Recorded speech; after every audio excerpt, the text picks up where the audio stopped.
Tom DeSellis for coming to the stage. Make some noise for Maxwell Holloway. Happy birthday, Jimmy. Thanks, Maxwell. May you have a year full of peace, promise, laughs, and love, buddy. Hey. Appreciate you. Oh man, you guys watched that Jake Paul Mike Tyson fight last night? Oh, yeah. If you want to call that a fight, that was. I think boxing is officially finished. Let's be honest. I mean, Tyson Fury beat all the real boxers. And now this is like watching a fight on Nickelodeon at this point. You know?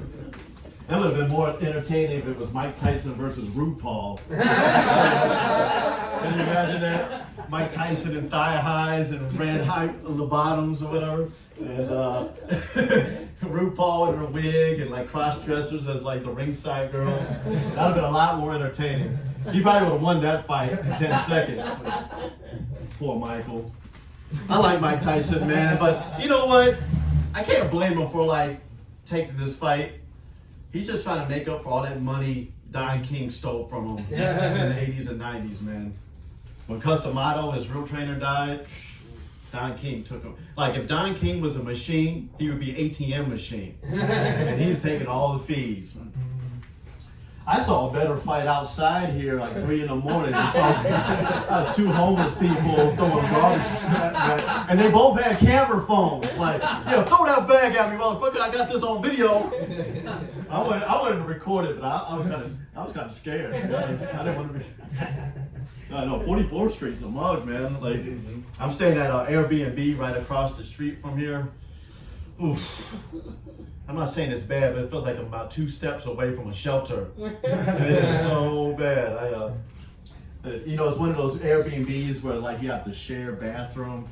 Oh, it's so gross. And like there's nothing super about them. They never clean this place. The toilet's always backed up.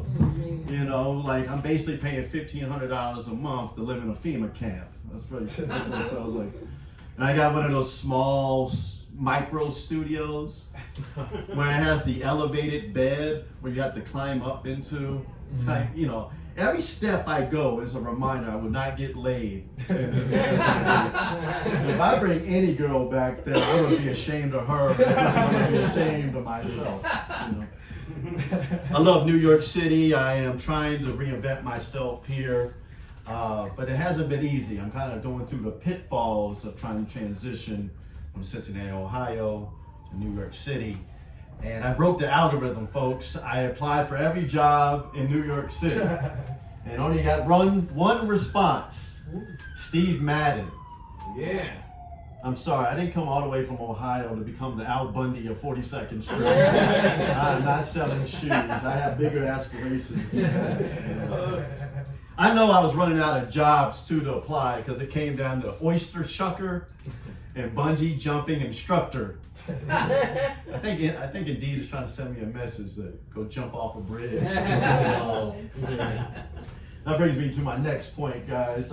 If you haven't at least contemplated suicide at least once in your life, grow up. I mean, it's like, that's what we're made of.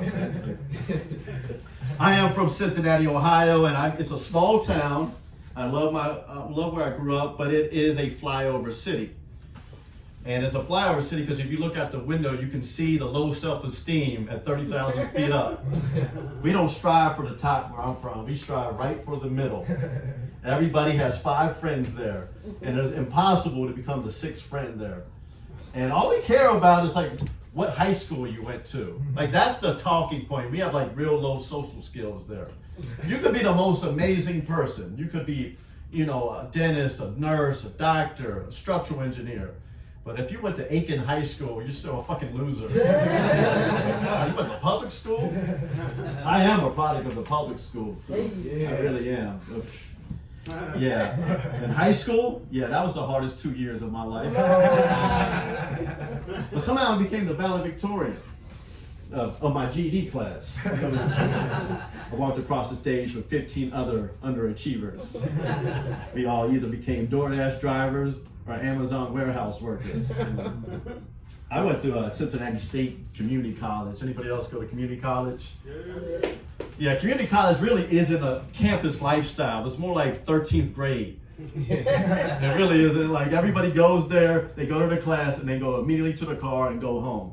There is no commingling and hanging out. Like, and it's a hard school. I was distracted there too because there were so many single moms breastfeeding in the computer lab at 3:30 in the afternoon. Like, how can I focus on my composition letter, you know, with a big titty out? You know, I couldn't get any thesis statements done. You know, a school system, man, it was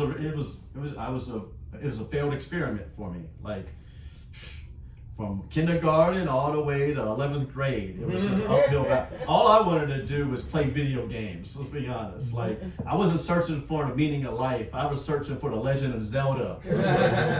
All right, guys, thank you so much. God bless you. Happy birthday.